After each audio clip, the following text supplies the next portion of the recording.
दोस्तों, हम सभी के जीवन में हमारा मन एक बहुत ही महत्वपूर्ण भूमिका निभाता है। मन ही हमको शक्तिशाली बनाता है। हम यदि कोई कार्य करते हैं तो मन ही हमें उस कार्य को करने के प्रति इच्छा शक्ति प्रदान करता है। यदि हमको कोई कार्य करते समय परेशानी आती है तो मन ही होता है जो हमको उस कार्य को करने के प्रति पीछे हटा देता है, जिससे हम जीवन में सफलता की ओर बढ़ने से पहले ही रुक जाते हैं। और मन ही होता है जो हमको उस कार्य को करने के प्रति विश्वास दिलाता है, हमारी इच्छा शक्ति जागृत करता है और हम जीवन में आगे बढ़ते चले जाते हैं। दोस्तों, जिन लोगों को अपने जीवन के प्रति शिकायतें हैं, जो लोग अपने जीवन से संतुष्ट नहीं है या अपने आप को हीन दृष्टि से देखते हैं, उसका मन कभी भी शांत नहीं हो सकता है। ऐसे लोग हमेशा अशांत रहते हैं और मानसिक तनाव का सामना करते हैं। मन का अशांत होना इस बात की अनुभूति है कि हमारी आत्मा कुछ चाहती है और हमारे कर्म कुछ अलग होते हैं। जब दोनों समकालीन नहीं होते तो मन अशांत हो जाता है। मन का शांत रहना या मन का आनंद में रहना कुदरत का इशारा होता है, जिसे अक्सर हम समझ नहीं पाते हैं। दोस्तों, मन का काम है जाल बुनना। यह मकड़ी नहीं है कि इसे हम मार दें। मन की जान हमारे मस्तिष्क में है और जब तक हम जीवित हैं, मन प्रति क्षण जाल बुनता रहता है और हमें लगातार जाल से बाहर आने की प्रक्रिया को चालू रखना पड़ता है।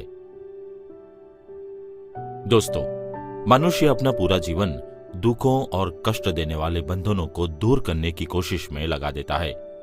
इसके बाद भी वो उन दुखों से पार नहीं पा पाता।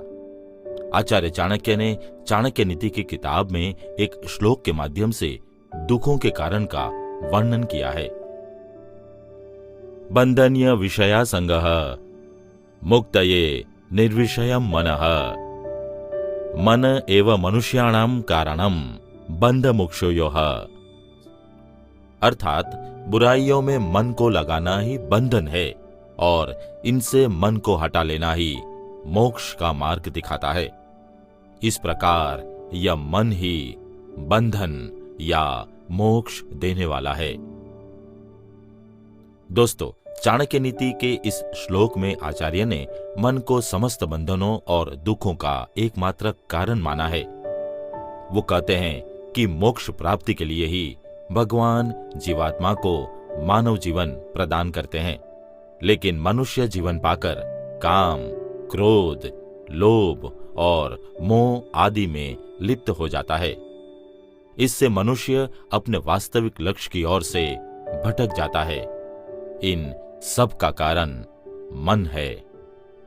वो यह भी कहते हैं कि मन ही मनुष्य को विषय वासनाओं की ओर धकेलकर उसे पाप कर्म की ओर अग्रसर करता है।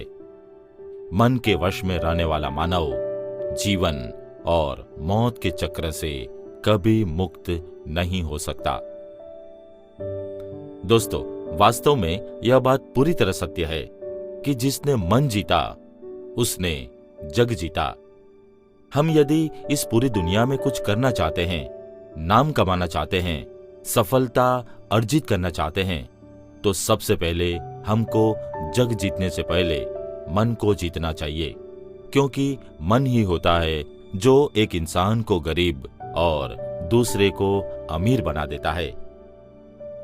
मन की जीत सबसे बड़ी जीत हो सकती है, क्योंकि अगर मन हमारे बस में है तो हम बड़े से बड़ा कार्य कर सकते हैं और उसमें सफलता प्राप्त कर सकते हैं। आचार्य चाणक्य कहते हैं कि मनुष्य को अपने मन को सभी विकारों से मुक्त कर लेना चाहिए और उसे अपने वश में करना चाहिए। ऐसा करने पर ही उसका परलोक में कल्याण संभव है। इस बात के अनुसंधान में मैं आपको एक कहानी सुनाता हूं। एक राजा था वह बेहद महत्वाकांक्षी था। एक दिन उसे क्या सूझा कि उसने सागर पर चढ़ाई कर दी। इस चढ़ाई का बहाना था कि वह पृथ्वी का 3/4 भाग घिरे हुए हैं और एक कौड़ी भी कर नहीं देता। यह विचार मन में आना था कि उसने गोलीबारी करना आरंभ कर दी। कुछ पखवाड़ों की गोलीबारी के बाद सागर देवता प्रकट हुए। उन्होंने गोलीबारी का कारण पूछा। राजा ने कारण बता दिया। तुम 3/4 धरती घेरे बैठे हो और कर एक कौड़ी का नहीं देते। फौरन कर दो, नहीं तो तुम समूल नष्ट कर दिए जाओगे। सागर देवता राजा की यह बात सुनकर मुस्कुराए और अंतर्ध्यान हो गए। दूसरे ही क्षण सागर की ऊंची लहर आई और सारा सागर तट हीरे जवाहरात और मोतियों से भर गया। राजा यह देखकर बहुत प्रसन्न हुआ। राजा के दरबारी और उसकी फौजें आनंद से फूल उठी। राजा ने हुक्म दे दिया कि जिससे जितना उठाया जाए उठा ले जाओ। पर ऐसा करने पर भी उस माया के ढेर का 1000वां हिस्सा भी खत्म न हो सका। राजा का लालच भड़का। वह दुखी हो उठा। उसने फिर तोपें दागने का हुक्म दे दिया।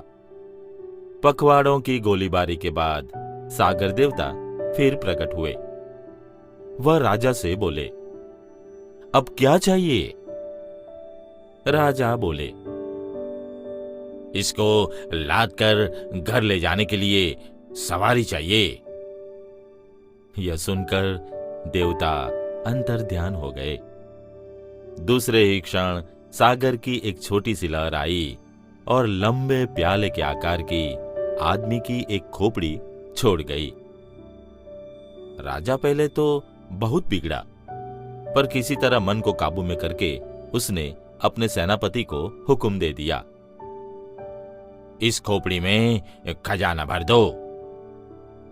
सेनापति यह हुक्म सुनकर मुस्कुराया, पर हुक्म सुनकर ज्यों ही उसने जवाहरात खोपड़ी में डालना शुरू ही किया था कि उसने देखा कि सब उसमें समाते चले जा रहे हैं और खोपड़ी का वह प्याला है कि भर ही नहीं पा रहा है। राजा को बड़ा अचरज हुआ। वह कुछ समझ न पाया। जब सेना की मदद से सारा खजाना खोपड़ी के प्याले में भर दिया गया और खोपड़ी गाड़ी में लादी जाने वाली थी कि राजा ने वैसा करने को रोक दिया और फिर से गोलीबारी का हुक्म दे दिया। अब की बार जल देवता तुरंत प्रकट हो गए और नाराज होकर बोले, राजन, तुम बार बार हमें क्यों परेशान करते हो? अब तुम्हें क्या चाहिए? राजा विनम्र होकर बोला, हमें अब कुछ नहीं चाहिए, बस यह ज्ञान चाहिए कि खोपड़ी किसकी है और किस चीज की बनी है। जल देवता खिलखिलाकर हंस पड़े और राजा के सिर पर हाथ फिराते हुए बड़े प्यार से मीठे शब्दों में बोले, राजन, ये आदमी की खोपड़ी है। लोभ और लालच के मसाले से तैयार की गई है। दोस्तों, आज के एपिसोड में बस इतना ही।